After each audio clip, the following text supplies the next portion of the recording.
Hey everyone, it's the Nitty Professor. Today's topic is the SB foot tannery and the leathers that go into Red Wing heritage boots. I have 9 different leathers from SB foot tannery in my collection and a few duplicates in there. And I thought I would share basic information about the leathers that are given to us from the Red Wing site and compare that with my own experience wearing these shoes. So I don't have boots in every leather from SB Foot, and I note that on their website there are a number of leathers that I frankly have never seen in a Red Wing boot. Maybe at the end I can mention some of those and ask you guys if you've seen that, because you know, I mean, I'm a collector, right? So I love having the different leathers. But let's start. We're going to start with the roughout leathers. I've got information here in front of me from a few different sites, and this Stockholm store, which I visited and reviewed a couple months ago, it's an awesome store, starts off by clarifying the difference between suede and roughout. Now, a lot of you guys know what that is, but suede is usually split. It's a split hide. You split the hide in half, and that's going to be a thinner material. Whereas a roughout leather preserves, I'm quoting here, the full substance and durability of the material by keeping the dense grain structure fully intact, resulting in a beautiful variation of nap. So there are a lot of nice characteristics of this leather. I'm going to start out with the Mojave variants. I've got 2 colors in Mojave. Other features of roughout leather, which I can confirm: resistant to scuffs and marks, because it's the grain side. The grain side of the leather is not exposed. So you don't see the grain, you just see the, you know, the rough side of the hide. And it's like a natural barrier to the elements. So therefore, the upkeep is going to be less, and the weather resistance is going to be more. So let's look at this white sand Mojave. These are the chukkas. Let me get my numbers. The 3309 Red Wing. This is my only pair of chukkas. The rest are boots, but this is the Weekender chukka in the white sand Mojave, and you can see in the inside we've got a nice smooth leather in there. On the outside it is the rough side. This leather, this particular one here, is very flexible. 0 problems with breaking it in. That being said, it's also quite tough, and I've gotten some scuff marks and some dirt. I'm confident that I could just brush that out, and if I wanted I could use some kind of a light cleaner on there. But it's a very comfortable leather. My experience with the roughout leathers of SB Foot is that they're pretty easy to break in, but they're also durable and they're weatherproof. So a bit more information on the Mojave. There are multiple colors. This is just the white sand. Premium waterproof roughout leather, originally designed to withstand the harshest field conditions. This is from the SB Foot Tannery website. So we get texture, character, and durability with this leather. It is water repellent, and it has what is claimed to be superior stain resistance. So I just like the light color of it, the white sand. I think it looks great on a chukka. As I said, very easy to break in. I have one other shoe with the Mojave leather, and that is a pair of Merchants, which I bought in the downstairs outlet store. This is the olive Mojave, and in fact, I'm looking at the website here, and the color of these boots really does resemble the color on my computer screen. So again, it's a pretty easy to break in leather. Very smooth on the inside, which gives you a lot of comfort on the inside there. Of course, I wear my hand knit wool socks, so I don't really struggle with comfort on the inside of my boots. But it's got a lot of character, a lot of texture, also very weather resistant. So I'm intrigued here that the tongue has, you know, more texture than the sides, which just goes to show you that, you know, we're dealing with an animal skin here, and there's nothing cosmetically that's like, you know, not like with your Solavers or boots like that where it's corrected. You know, this is like the real deal. As far as I'm not sure, like all the colors, all the SB Foot website is giving me here is that it's quote unquote available in other colors. So I've got 2 of them here, and I really like both of them. I love roughout personally. I am kind of hard on my shoes, and the weather resistance and the low care nature of roughout to me is a great advantage. That being said, I have been known to condition rough out leather because it's still leather and it still likes to drink. It still can get a little bit thirsty. Let's look at the next rough out, the one that I have. I don't have all of them, right? But I have a couple of examples of the Hawthorne mule skinner. So apparently, again, it's available in different colors. Now, I'm going to show you my Hawthorns, and for all I know, they're 2 different colors. You can judge for yourself. Just reading from the SP Foot website, the leather has the trademark toughness and durability of Red Wing quality leather, highlighted with a burnished look with a visual texture and great appeal. Okay, there you go. And the claim is on the SP Foot website, there's an art to achieving this distinctive color, and it possesses a high degree of utility. I'm going to agree with that utility. Now, this pair of boots, which you've seen, these are the lineman boots. These are the 2937s in the Hawthorne mule skinner leather. Again, it's a rough out leather, so it's smooth in the inside. I have found it very easy to break in and also durable. I haven't gotten nearly the amount of wear out of these boots as I have out of the next pair of boots I'm going to show you. But, you know, you can get an idea of how it looks after it's been out and about a little bit. There are, you know, some scuff marks and stuff. They don't really matter. And sometimes you might find there might be a little bit of smoothing to, you know, whatever surfaces are going to be rubbing on things. But overall, comfortable, durable leather. I really enjoy it. And to prove that, I will show you my next pair of boots, which have gotten a ton of wear. Some of you, you've been with me for a while, you know what I'm talking about.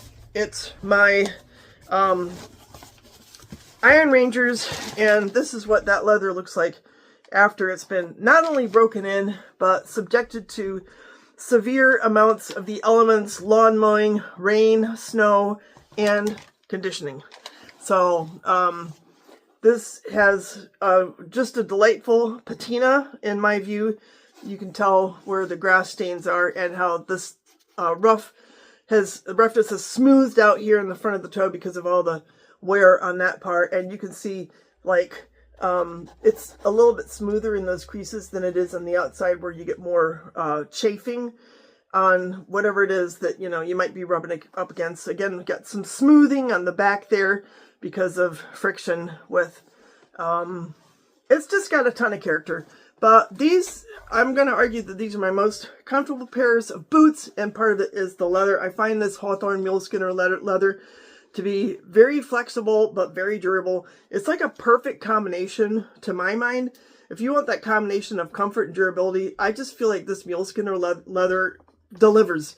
May or may not be something that you wear at the theater or to be in the orchestra pit or, you know, to perform surgery. But for a lot of outdoor applications, urban jungle, rural exploring, like my protagonist in book 1 of my novel series, why the Hawthorne mule skinner is hard to beat. Let's look at another rough out, and this one I had to dig a little bit to find information on the Abilene leathers, and I think it's because maybe it's a little bit newer product. I had to go to the Stockholm website. I have the dusty blue Abilene.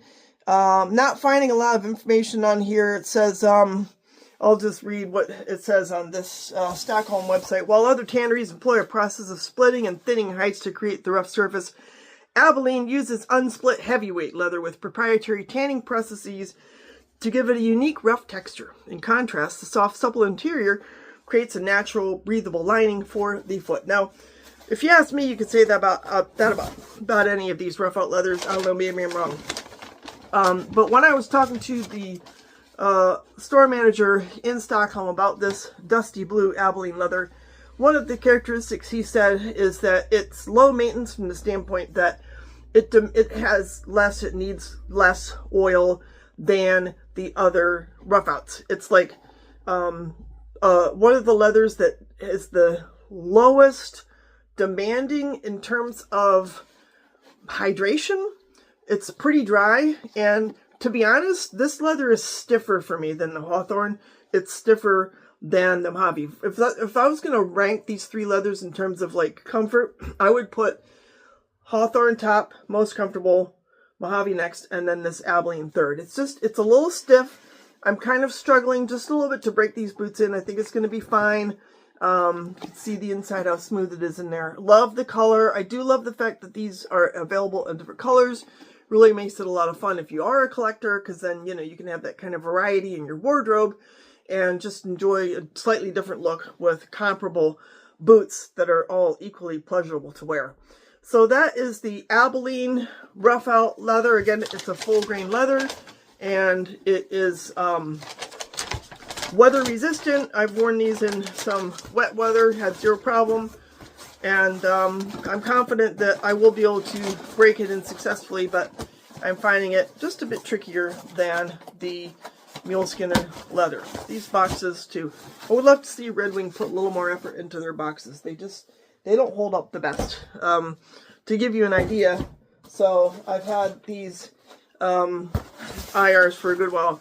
You can see how the top of these boxes, it just gets crushed in. It's just, I don't know. I like the Wolverine boxes way better. So take that as a suggestion, Red Wing. You could do better with your boxes. Okay, now we're going to get to the non-rough out, and I'm going to go back here to the SB Foot website, smooth finished and oil tanned leathers. So hopefully I've got these kind of in order. I personally don't own any boots in the legacy type of leather. The Oro is the one that people talk about the most. My son has a pair of the sort of traditional mock toe boots in the Oro legacy leather, and I think I can safely claim that he likes them very much. I do have a couple of boots in variants of the harness leather. Let's look at the black. The harness leather, according to the website, is a natural heavyweight full grain leather with a unique combination of oil and wax for enhanced performance and surface appeal. Okay, that, you know, it's a lot of marketing speak, right? You know, so how do you define enhanced performance? I don't know. Tells us it's 100% natural. Well, I would hope so. And it's a pull-up leather. No pigment is used. The natural beauty remarks remain. Its natural beauty remarks, I think they need to work on a little editing here. Its natural beauty remarks remain visible. Maybe that means beauty marks. In any case, this is the black harness leather in my writer's room. Give you the number here. I don't have them all memorized. Shame on me. 4331 Iron Ranger writer's room special edition from a few years back. So one thing I like about this leather, again, you can see it's not like the corrected leather that you would find on your Solovers or that type of thing. And it's smooth, but it's not like cosmetically, it's not like patent leather, it's not like artificially shiny, which I kind of like. This leather is tough. It is very tough. They're calling it heavyweight, which I kind of would go along with. Now I have heavyweighter leathers on my Truman boots. Any kind of shrunken leather I think is going to be more heavyweight than something like this. So, you know, it's not like the toughest leather. This is definitely breakable. I've had pretty good luck breaking these boots in. You can see here I got some nice creases going on the top of the foot. And I do like that this is kind of a matte finish, and you can tell there is a lot of character there. And I do like that. Let's test this pull-up claim. Let's just test that. I don't know. I'm not real sold on this pull-up claim. I have leathers that are pull-up that have a lot more evident transposition of the oils. So if they want to call this a pull-up leather, I'm like, okay, I don't know. I have pull-up leathers that are a lot more interesting than this, and they're probably going to be from a different tannery, such as the one in Chicago. So in any case, it's beautiful, right? It's a beautiful black leather. Now I'm just trying to remember the name of the tannery in Chicago, because my mind doesn't always work, especially when I'm under a lot of stress. It'll come to me as soon as I'm done filming. In any case, I have the Chrome XL, whoever makes that, right? Chrome XL has much more pull-up than this. And I have a pair of Wolverines in the black Chrome XL, and they have fantastic pull-up. So this is boring pull-up in comparison, but I don't need the pull-up. You know, I think it's a beautiful leather anyhow. So in any case, this is a black harness leather, and I like it. It is very tough. I probably wouldn't hesitate to wear it, you know, in the rain or the sleet. I mean, it's leather, right? The whole point is that it protects your feet, and it does a good job of it. Next up, we have, still got a couple more kinds here. I don't have any of the prairie leather. I have seen, for example, blacksmiths in the prairie black leather. I have so many black boots that I'm like, do I need another pair of black boots? No. And then we have here listed an Excalibur leather. I'm not familiar with that either. I kind of feel like, I don't know, is there recent Beckmans in that Excalibur? Maybe. It says polishable. That sounds kind of fun. Then, just looking at here, there's a leather called Authentic. I don't know. Never heard of it. Have you ever heard of SB Authentic leather? Let me know. Then we come to the mainstay of a lot of boots that are from Red Wing, which is the Rough and Tough leather. And what they're saying about this is a distressed pull-up leather. Again, claiming it's pull-up. Maybe, maybe not. With, and this is kind of fun, an antiquated or mottled appearance designed to appear already broken in. No finishing pigments are used, so the natural beauty shows through to add character. And I'll be the first one to say that I agree that leather is beautiful. I just love leather. So these are very, very well broken in. But this is the charcoal Rough and Tough leather on a pair of Iron Rangers. And yeah, you can see the character. I mean, look at this, how the, again, it's just character, right? It's just all the sort of veining, the graining type of phenomenon that's going on there. It's just gorgeous. It kind of makes you feel like you're in touch with the hide somehow, you know?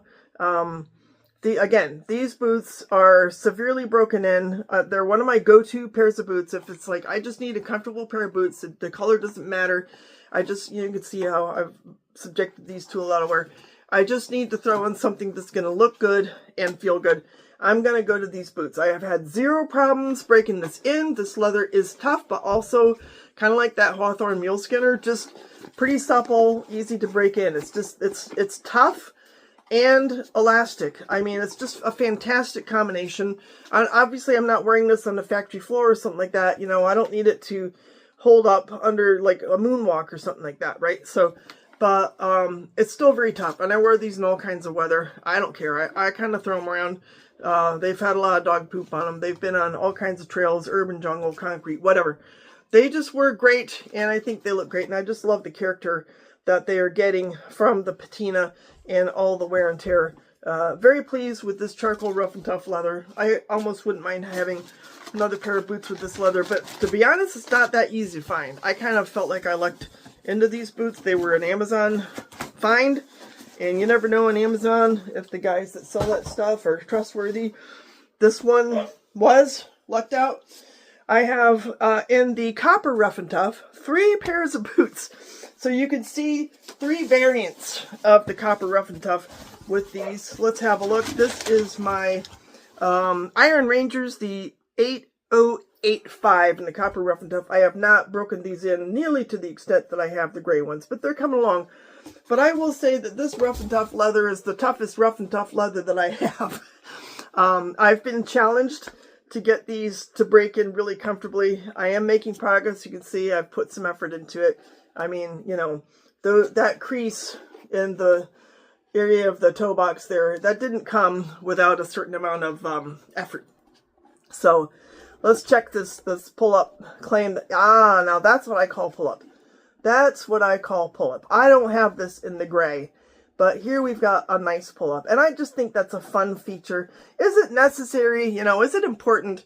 Not, you know, not really. But it does tell me that we've got the great oils and waxes that we want in this leather so that it will hold up and, you know, be preserved, keep its character, keep its pliability, its comfort level. And it just looks really good. It looks really good. And, you know, we deserve to have things on our feet that feel good and look good. And I think these boots qualify. You can tell that there's some, you know, kind of color variations. Like the heel is a little bit darker than the toe box leather. And I just think that's cool. But let's check out my other 2 Rough and Tough, copper Rough and Tough boots to get kind of a contrast and see how it kind of develops over time. These are my mock toe boots, the 1907s. They look very similar. I would say that this copper rough and tough leather really is kind of a twin, you know. And again, let's check it out here. Yeah, beautiful pull-up, absolutely. I don't know where they were saying the pull-up was there on that harness leather, but on this copper rough and tough leather, it really is a beautiful pull-up, and the leather looks great. It doesn't have quite the interesting grain of the charcoal, but you can see there's still some beautiful grain on there. I've had no issues breaking these boots in, partly because they're a mock toe and we've got, you know, your crepe sole. So it's just a little bit less work to break these in. Plus the toe box is super roomy, but they look great even with all the mud and dirt on them. And then I have, oh, the dogs are going nuts out there. That brings us to my third pair of copper rough and tough boots. Sorry for the interruption. My handyman was here to collect some money so he can work on our house. But this is a pair of blacksmiths. Now these babies are, I'm gonna say 4 years old maybe. And they have been through the ringer. Let me give you the number here if I can find it on the box. 0877s. The 0877s. You can tell, like, look at that scratch. Isn't that gorgeous? I like the grain on here. It almost looks like pigskin. That's kind of cool. Not a whole lot of pull-up left in these. Now, I have conditioned these, but I can tell just from feeling them, pretty soon they're going to need it again. You can tell here they have been sweat through multiple times. I do see claims on some of the leathers on here that the sweating is a feature where they're resistant. I'm going to get to that on the Portage leather. No such claim on these. You can even see on the inside there's some darker and lighter, you know, depending on where I have rubbed against the inside or sweat against the inside. So, and you can tell the color on these, obviously. Let me just grab out these Iron Rangers. Colors changed, right? Colors changed. Not like substantially, but I would say that on the blacksmiths, they're older. It's gotten a little bit duller, and that it's, you know, more dirt has worked its way into the leather, more sweat, more. It's just, you can tell they're just dull and faded. But it kind of gives you an idea of how the leather develops over time, how it changes depending on what kind of use and abuse you put the boots to. Now, these boots are obviously, they're not meant for ballerinas, right? Well, they would work their feet hard too. They're not meant for office workers just sitting around all day, right? These are for active people. So I think, arguably, you're supposed to put them through the ringer, and you're supposed to do this to them. But that's what that leather is going to look like after 4 or 5 years of really hard use. So that brings me to my last leather. And again, I don't have all of them. There's like, I'll just list a couple of these before I get to my last one. The Chaparral, never heard of it. Boundary, never heard of it. Casco, never heard of it. These are all on the Foot Tannery website. Boomer, Worksmith, Tamarack, Hillbilly Leather. That sounds fun. I'd like Hillbilly Leather. I just want it for the name. Hillfire, Mesa, Bombardier, Napa, Turbo Vegas, Norseman, and lastly we have Pampas in a Chesapeake color that looks like turquoise. Never heard of these leathers. However, the last leather I'm going to cover here is one that I have, and that is called Portage. So I have 2 boots in the Portage leather, and I've got 2 different colors. Again, a lot of these leathers come in a variety of colors, and it is kind of fun if you are interested and have the resources to collect them. I used to collect stamps, and I still have a big collection of those. So anyhow, this is the Amber Portage leather. These are my 4313 Indian. They're the collab with Indian motorcycles. I think these are called the Spirit Lake. Love the branding on these. These are a little bit small for me, and the only way I can wear them is if I wear thin socks, and I don't do it very often. I should do it more often. But this is a gorgeous, this is the Amber Portage leather. Tanned, I'm reading it off the website, tanned in the tradition of the original leather. It's a ORO-iginal. Portage leather is a full-grain performance leather that withstands long wear. Water, stain, and perspiration resistance makes this heavyweight utility leather versatile.